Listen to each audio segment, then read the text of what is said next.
In this video, I'm going to talk about the business industry as it relates to music. It is very difficult to make money in the music industry, but there are more ways than just performing. There is producing, there is music law, there are all aspects. There's the people who do the lighting design, the costumes and outfits that the musicians wear. There's a whole industry revolved around it. You don't have to be a performer to make music in the industry. How do we determine what music is good and how people make money from it? So Billboard magazine in 1955, they created the top 100 list, and they were ranking music based on sales, number of times played on the radio, and number of times played on the jukebox. They later took away the jukebox because they realized that it wasn't accurate, as not everybody used it. 1958, their top Hot 100 list, not the top 100, the Hot 100, ranked singles just on radio plays, and it was used as a standard to judge a song. So basically, what songs are popular was determined by if they were played on the radio or not. Then we get the Nielsen Media Research Company, and they also looked at TV ratings. The Arbitron, which would measure size and makeup of radio audiences, so how many people are tuning in, not just how many times it's played, but how many people are actually listening to the song when it's being played. And eventually they introduced the sound scan, which also tracked sales.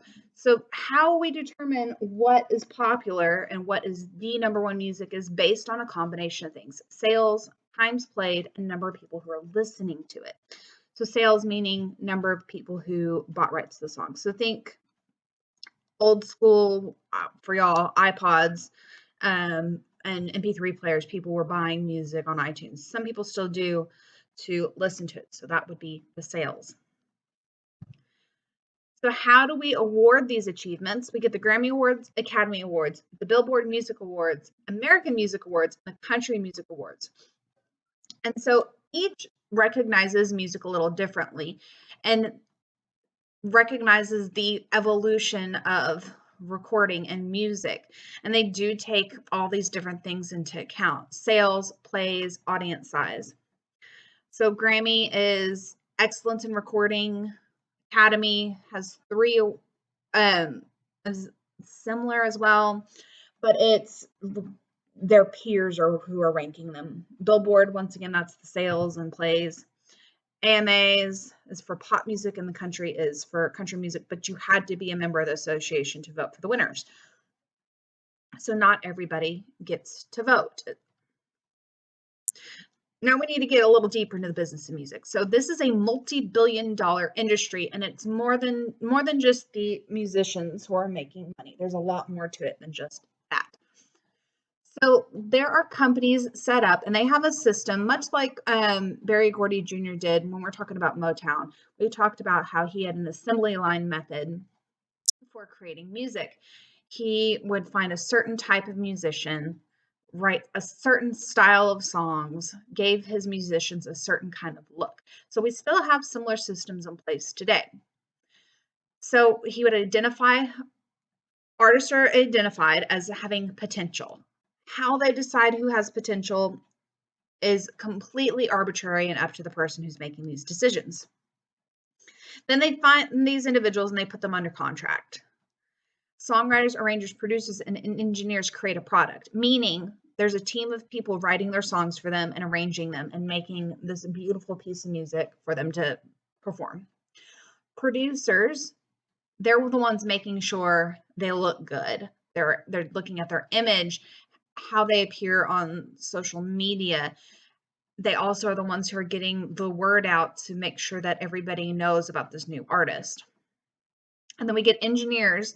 So sound engineers, once they have recorded the song, they make sure it actually sounds good. So this can mean auto-tuning, yes, but it is not always auto-tuning. It's also the levels of noise, making sure that the bass line isn't louder than the singer and making sure everything is balanced. Distribution, so getting it on the radio, getting it on social media, getting it in the stores if it's a CD, making sure that people have access to this product, and then promotion. So getting on social media, telling people about it, advertising it in every way, shape, or form. And so this, of course, looks much different today than it did several years ago now with the internet and social media. Marketing, promotion, sales, artist development. These are very, very important to this industry, because if people didn't know about the artist you're trying to sell music for, you wouldn't get sales, you wouldn't make money. So marketing is a huge important part of the business of music. So bands that tour do sell more CDs because the general public has access to them. So they sell CDs, of course, with their tours, but having their face constantly come up near areas where people are keeps them relevant. So we have to talk about the law. So there is law that comes into music. So publishing, that we have the creation and distribution of printed music. So this is not sometimes CDs, sometimes like selling online, but it is also about the distribution of the printed music. So people oftentimes will buy the music, the sheet music, and perform it, but that doesn't give them the right to record it. There's other steps that they have to go through. So like school concerts, you can buy the music and you can perform at a school concert. That does not give them the right to record it, put it on social media, put it on YouTube, and it doesn't give them the right to make money from those recordings. It just gives them the right to perform it. Intellectual property rights. So there is a federal copyright law, meaning only the copyright holder has the right to duplicate the music. So if you buy sheet music, you don't have permission to make photocopies of it. You don't have permission to record yourself performing it. You just have permission to perform it with the sheet music. And so piracy is illegal duplication of recorded music without permission, meaning you downloaded a song on LimeWire and you're now selling it and sharing it with everybody. It affects the music industry, and people think, oh, but they're multi-millionaires, multi-billionaires. Yes, the singer won't be directly affected. The band might necessarily, but there is a whole team of people behind that performer who are also affected by by people taking advantage of the system. So as just an extra activity for you, I would love if you have time to go Google copyright law and specifically fair use for music, because there are instances specifically in education where you can use snippets of things and it's considered fair use.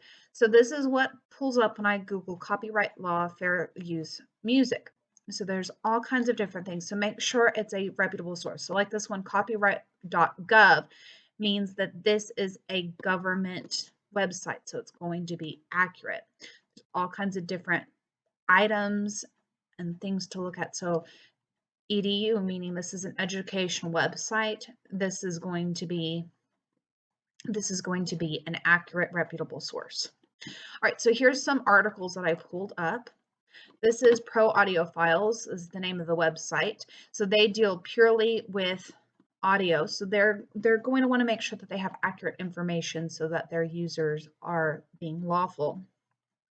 So fair use, according to this website, fair use is a set of exemptions to U.S. copyright law that allows copyrighted work to be used for educational purposes, news reporting, and other informational context without payment or permission.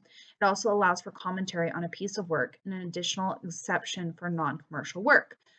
So you can use pieces of works as long as you're not taking away from the original. You're not taking money away from the original. So a lot of times people will use the 30-second rule. So they will use a 30-second snippet. Now, of course, this doesn't work for commercial use. So TV, anybody who's making money off of it, this doesn't apply. You can't be making money off of it. So if we get songs like Weird Al, it could qualify as fair use, but he still receives permission to do these parodies just to make for sure that he's being lawful.